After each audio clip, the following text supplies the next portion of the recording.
Ah, Ekrina TV. Ekrina TV. Kakarine Kibiso. Ekrina TV. Ekrina Kakarine Kibiso. Ekrina TV. Sokera Solina Ndako. Nawandaka kaka Ekrina TV.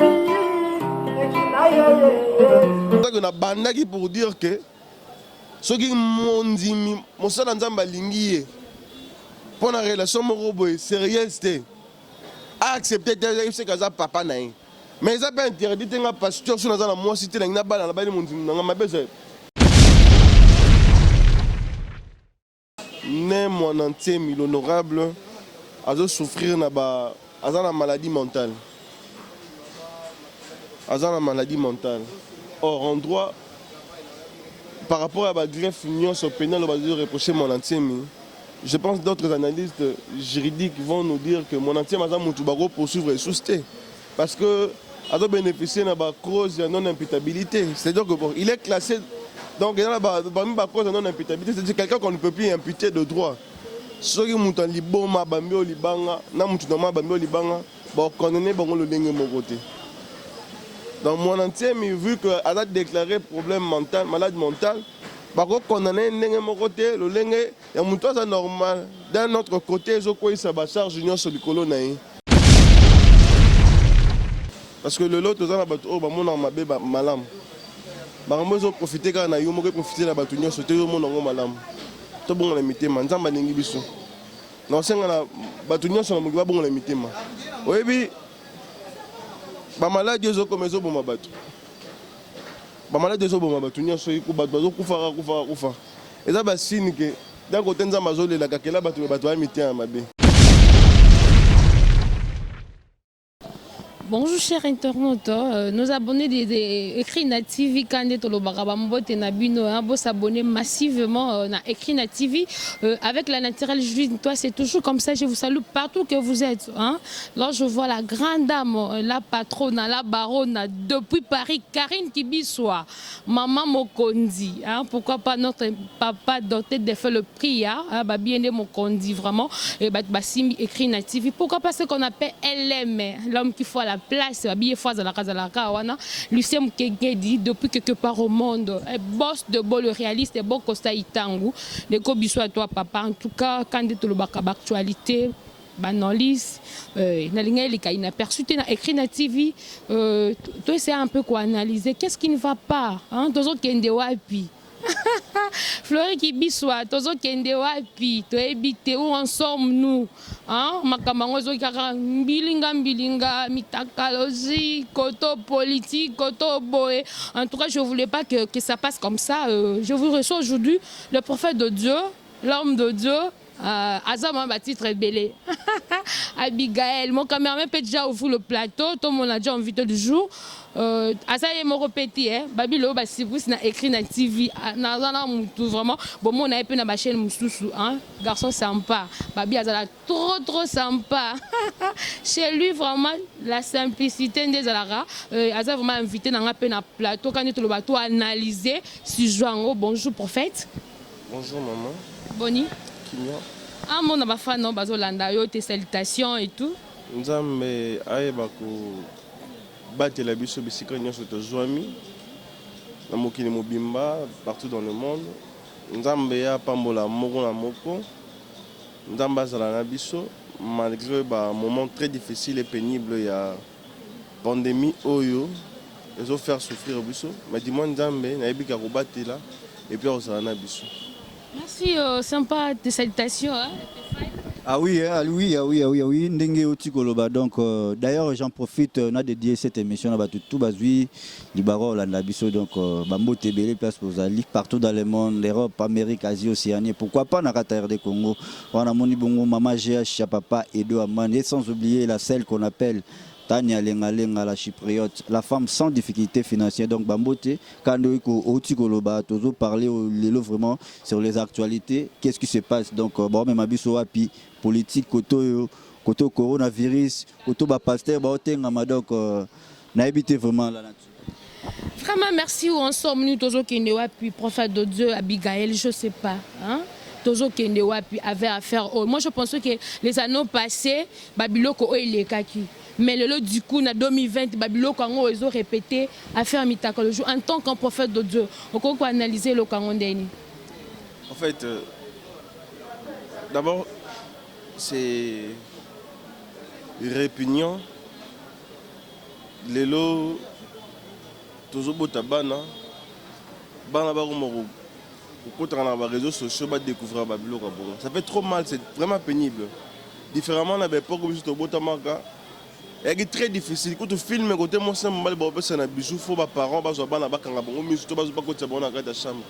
Ceux qui séquencent un bon, ils allaient dans le film. Aujourd'hui, les diables sont en train de prendre une certaine position, une dominance, une domination sur le monde entier à travers des images. Des images très obscènes, des images où tu peux te lancer à côté. Et ceux qui nous ont paix de son côté, ils ont battu là. Et ils ont permis à tout le monde à Babylone, ils ont été là, en sens où.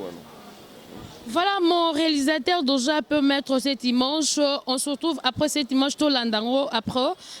Toye Bandeni, comment analyser l'image. Merci. Yoka, ce qui bosse, c'est le Québec à Kolongola Kabila. Na koko yeso akotaka na makambi ya politique.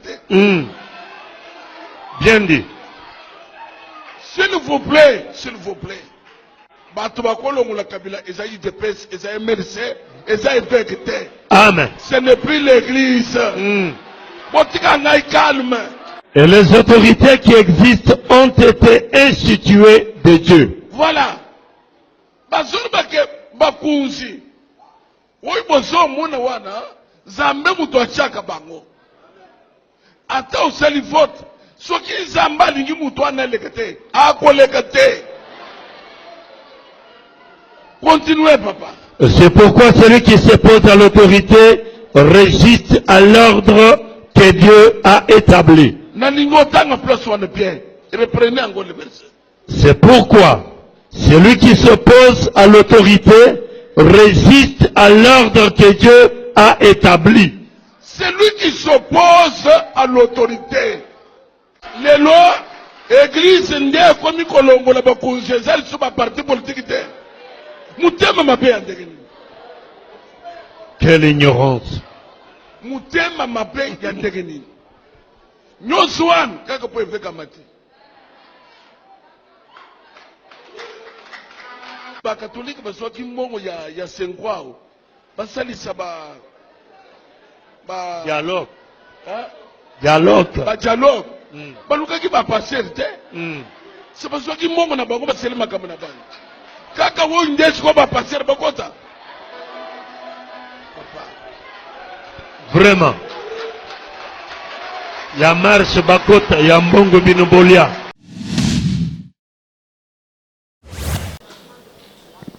Voilà, merci. Nabi que tout landa image wana biso nyonso tomoni yango na ba fan na biso nyonso na écrit na TV. Prophète de Dieu okoki ko analyser biso ni à propos avec cette image tout landa. D'abord, ça fait très mal de voir que dans une église dite de Dieu, Mokambito, Mosali Nzambe, Arenoko Kumisa, Arenoko Beta Masolé en dehors de la Bible, Abeta Masolé en politique, ils ont Kumisa Batamokili, ils ont Kumisa Bactère politique, que Kumisa Nzambe. De mon côté, je trouve ça très regrettable. Ça est bien aimé. Il faudrait comprendre qu'on ne se moque pas de Dieu. Et la Bible dit que l'homme aura semé, c'est ce qu'il va moissonner. Comment est-ce possible qu'il va faire une mission, il va faire mbano, il va faire un appel. Il y a un politique. D'un côté, tu fais des analyses politiques du haut de la chair. Mais Nzambe, ils ont un acte qui a une impunité. Il y a de ces actes-là dont Dieu ne laisse pas impunis. À la place de prêcher la parole de Dieu, à la place de faire ce qui devait être fait, à la place d'accomplir la mission qui nous a été léguée, nous nous mettons à faire de la politique. Et bah image à bon, ils image à beaucoup ça te Robert Telongo maboko côté. Ce que ça l'église au pasteur à terre à politique na cher na pas à terre no liloba. Na rosenga na yo obima la carte église wana. Parce que l'église en Nzambe té. Comment dans une église de Dieu à la place de prêcher la parole de Dieu, on commence à vous prêcher la politique. Ça fait très mal. C'est vraiment regrettable. Donc partant d'une image pareille, vraiment ils ont là que ça partisane vis-à-vis d'un parti politique, vis-à-vis d'un regroupement politique, vis-à-vis d'une famille politique. Et un homme de Dieu, moi je n'interdis pas qu'un homme de Dieu fasse la politique. Mais s'il doit faire la politique, il doit la faire en dehors de l'église. Et il ne doit pas montrer sa position dans l'église de Dieu. Parce que tu ne sais pas les gens où toi tu conduis, ceux qui, bon, il y a parti Moussou Bazali. Or, ceux qui sont pasteurs, des gens qui ont sa position, mais pas la place bandimi wana ba le roi pasteur bon comme on le roi adversaire politique et ce n'est pas du tout bien. Donc ouais c'est un point de vue nangai. Merci beaucoup, merci. Archiprophète Abigail Kakuba. Question nangai par rapport à ya point autoza tokomi wana, il y a le pasteur Ototikotanga, Totanga comme Ototikotala tout à l'heure. Balobara Joseph azaki homme politique. Et puis Moïse P. Era monaïge mbogezo souffrir à Kendagiti pas Pharaon. Est-ce que vous pensez que le pasteur Ado Salam on dirait homme de Dieu à monaïge payer au marché que na kufa a commis pe a chamutu côté mais la paix ba moko ya ba imboka. En fait puisque tant que c'est une très bonne question, une question vraiment pertinente qui nécessite une réponse. En fait, au moni pasteur d'abord, mission d'Ambapé Sabiso, ils ont dénoncé ma bé. Pasteur, sera moni ma bé, c'est si kamoko songolo pakala. Nzambapé Sabiso mission pour nous redresser ma maison à l'ordre. Et à ma bête, ils ont ma bête que pasteur a s'opposé par rapport à ma bé moro béa somo nedo salama. Mais ce que ma bé zanine, ils ont dit que ozo sala yango na moment ni. Est-ce que la réclamation de la revendication à pasteur, moment où c'est un moment où. Pourquoi il a attendu longtemps pour une la revendication? Moi je me dis, le moment où le pasteur fallait s'opposer, et le moment où ils ensemble là on va fêter. Parce que le pasteur a réclamé le il fallait réclamer Bandakala. Comme il a réclamé raté d'un côté. Moi je me dis, pasteur, il faut bison des populations tant que nous fondons na bango. Parce que moi je me dis, vous imaginez bien aimé dans le Seigneur, tu as mangé avec ces gens, tu as festoyé avec ces gens, et aujourd'hui tu viens nous dire que tu veux libérer le peuple de Dieu, tu veux libérer la population congolaise. Est-ce que Dieu t'a donné la mission d'aller libérer le peuple congolais? Parce que la seule personne qui soit habilitée pour libérer le peuple congolais, c'est Dieu. Mais le Seigneur, c'est très regrettable. C'est comme une jeune fille dernièrement dans l'Anda qui, pendant qu'elle a dit que prince m'a bengue Jézabel, elle veut sauver les âmes. D'abord, était dans les âmes noires. Tu vas sauver qui? Comment ça va pas sauver ton propre âme? Parce que la seule personne devant nous sauver, c'est Jésus. Oh, Christ est dans sa mission. Il n'y a pas de sous mission. Tu n'as aucune âme à sauver. Le pasteur, la réponse adéquate dans la Europe, c'est qu'on aveugler le peuple. La population congolaise, la diaspora n'est pas dupe. Le pasteur doit se mettre en tête que la population yebi basé naïe. C'est un opportuniste de mauvais goût. Le pasteur, c'est quelqu'un de mal en positionnement. Ce Razoluka poste, Azan a moins influence. C'est un leader d'opinion. Mais pasteur a libéré le peuple. Qu'il ne vienne pas nous dire que Kabila avait fait souffrir le monde. Oh Kabila nyokola ki bata bomaki batu. Soki Kabila bomaka batu.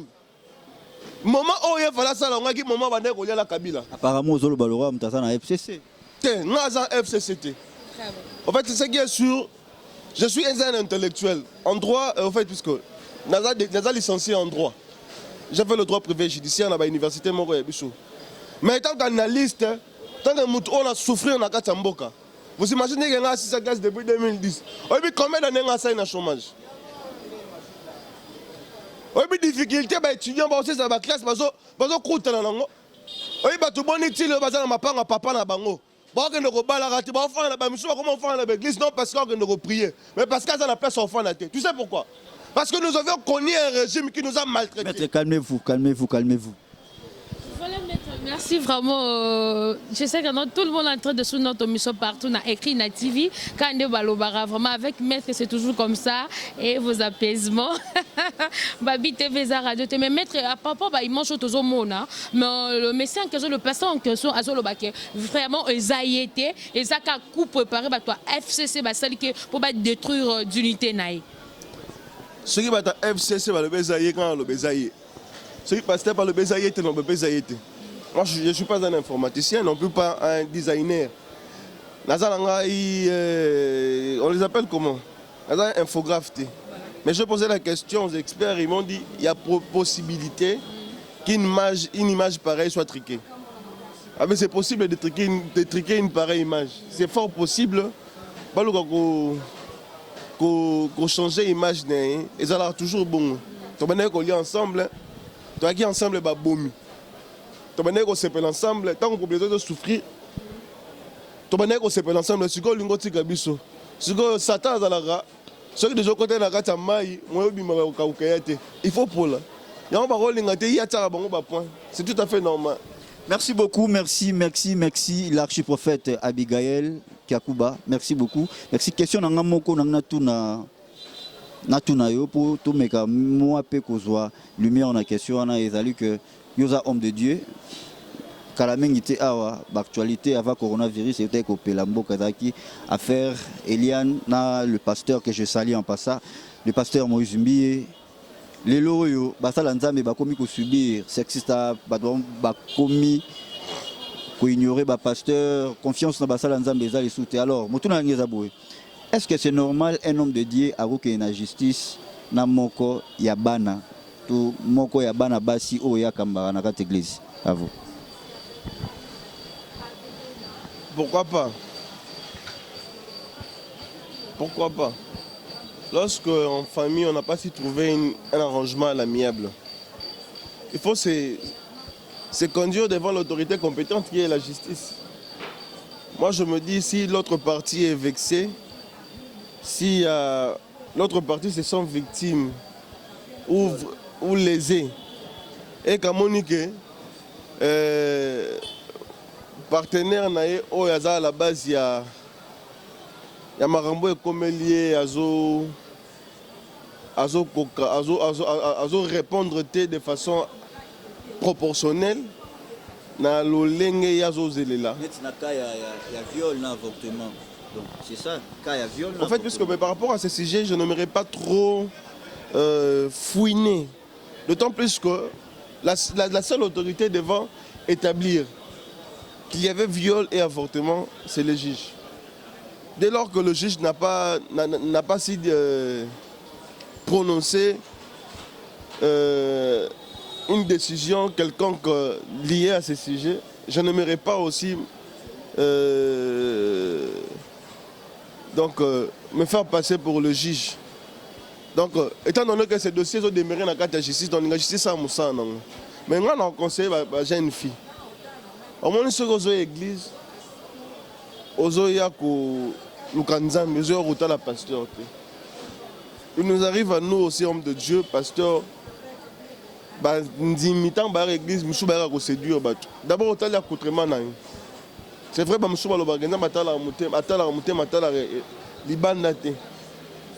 on reconnaît le moine par son habit. Donc, Yozo église, il y a un objectif. Ceux qui m'ont dit que c'est dur, il n'y a pas accepté. Il y a que papa n'a pas le rôle à papa, n'a pas le rôle à tata. Mais partant de la déclaration à pasteur par rapport à dossier au pasteur le bagage fiancé. D'un côté, moi, je peux accepter parce que le fiançailles est une convention entre deux personnes, bien que, comme on rappelle, à niveau famille, ce qui pour le pasteur, c'était sa fiancée. Que la sœur a ses souvenirs dans bon moment passé. Parce que moi je me dis, il y a un moment troublé. d'une autre part aussi, la sœur elle a été bénéficiaire. Donc, n'a pas assez comme la justice, on leur conseiller, parce que si nous avons le bateau, mais la justice, c'est l'évangile, le Nouveau Testament. Vous verrez que nous, enfants de Dieu, ce n'est pas bientôt même la justice. Non, c'est la sœur a retiré plainte, alors que la justice a nzambe salama. Ce qui est vrai, Marambo a reproché à pasteur, nzambe a établi la justice. Que la justice a batamokili. Parce que ce qui est justice a batamokili. D'un autre côté aussi, l'homme de Dieu c'est un ouin. Oui, aujourd'hui, je trouve très mal. Biso balanzambe, tout comment télécharger ma vidéo na maram o ezo ternir image ya basala nzambe. Lorsque vous touchez aux hommes de Dieu, vous touchez directement à Dieu. Parce que la Bible dit Dieu jugera son peuple, mais il aura pitié de ses serviteurs. Basala nzambe le rôle la batu nyonso, bazala makila la mai. Arogo kweya, arogo betsa malibaku. Là, vous êtes pour Moïse Mbié. Je ne suis pas pour Moïse Mbié. C'est un homme de Dieu que je respecte. C'est pour ça que na bandaki pour dire que ceux qui m'ont dit mon seul nzamba lingié pour la relation moroboy sérieuse a accepté de ce que papa naï. Mais ils ont pas interdit un pasteur sur la moi cité na bala na bali mon dit na ma bese. La Bible dit il faut se marier dans le Seigneur. Les losoto monipe ba pasteur, bino ba pasteur. Parce que lorsque Nzamba olo bana ozabi mon peuple périt faute de connaissance.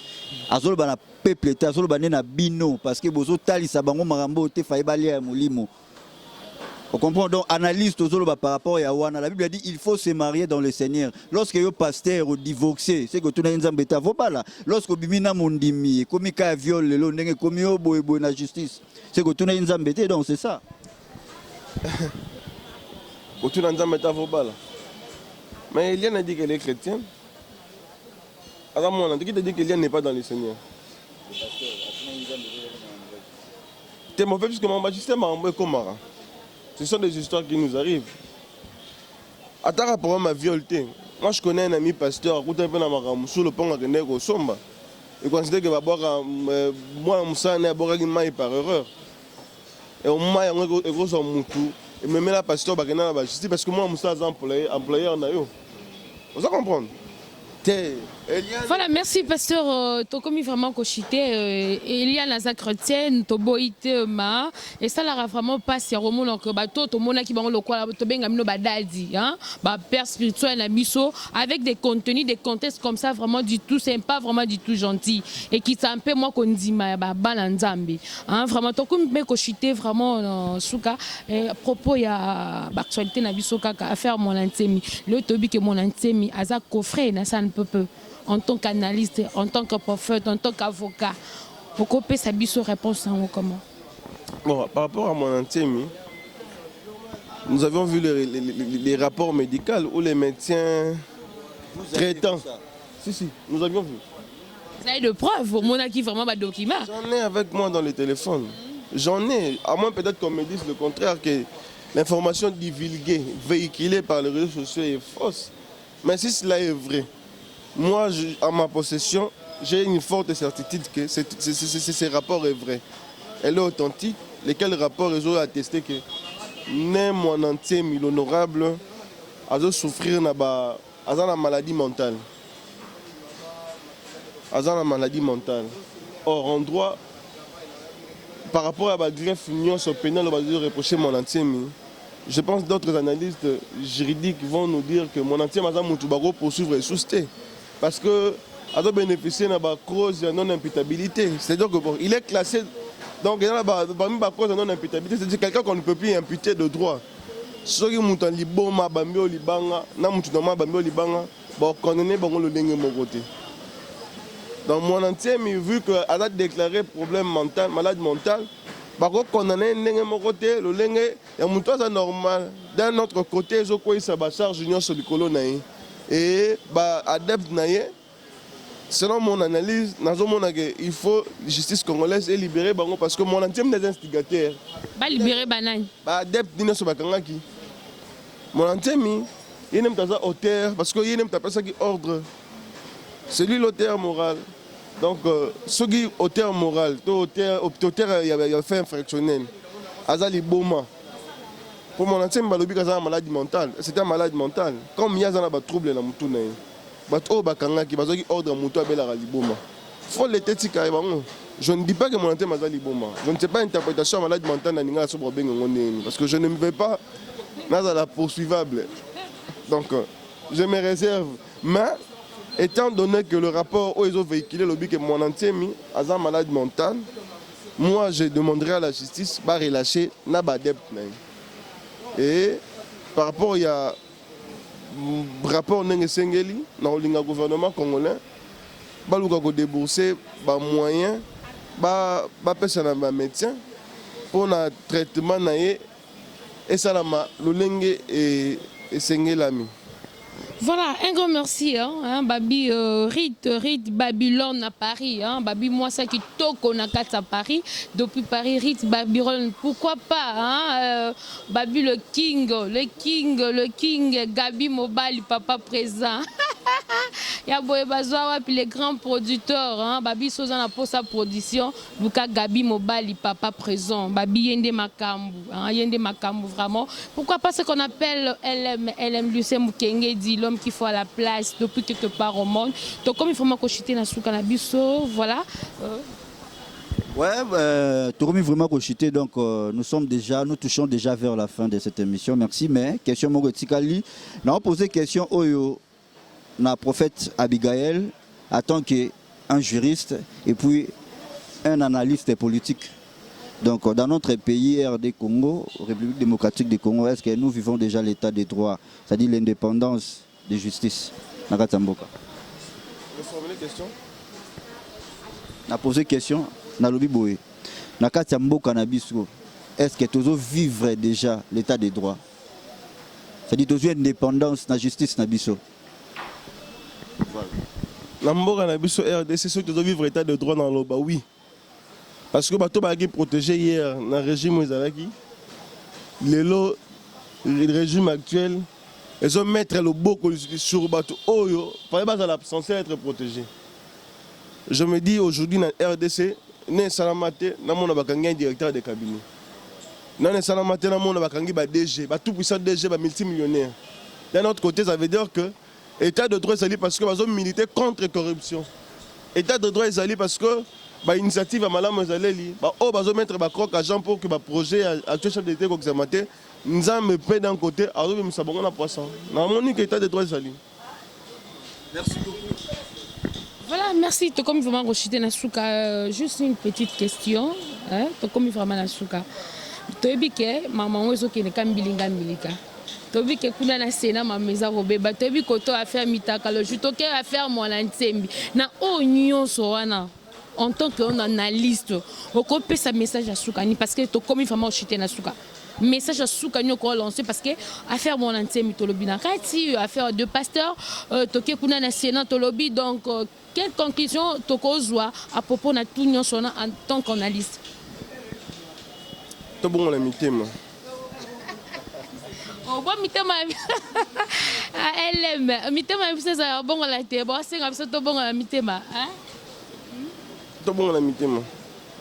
Obiso bon la mitema. O luka intérêt non to luka intérêt ba tunyoso. So bon la mitema, makambo o eza mabe yo mona ngoso kitoko te. Parce que le lot eza na bato o ba mona mabe ba malam.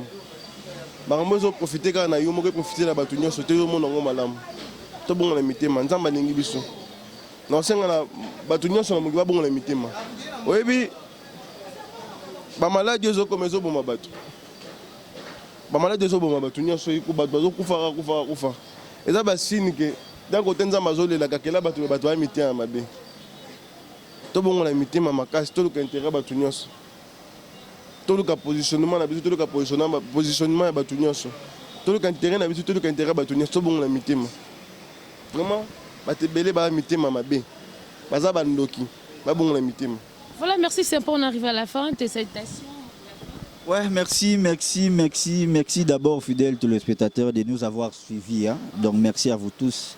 Aux émissions et à la naturelle, donc je dis la naturelle, merci beaucoup de nos opportunités à tout n'a pas question dans mon émission donc merci beaucoup fidèles téléspectateurs et à chaîne Abisso donc balobi awane donc la luminosité awa et pas Judith la naturelle. Donc voilà, merci. Mais après Simbote na Mireille Kabang la patronne na poto Joe Modango Kika Spey Trésor Mbombo Kawe. Paris t'appartient. Et puis na bosanité Doudoumbi si poisson de Paris. Et sans oublier la celle qu'on appelle la poupée blonde originale Ormélie Luzolo. Pourquoi pas Tania Lengalenga, la chypriote, la femme sans difficulté financière. Donc merci beaucoup. Voilà, merci vraiment. Salutations, mot de la fin, ton numéro de contact. Je ne sais pas passer mon numéro de contact, malheureusement. Mais si je dois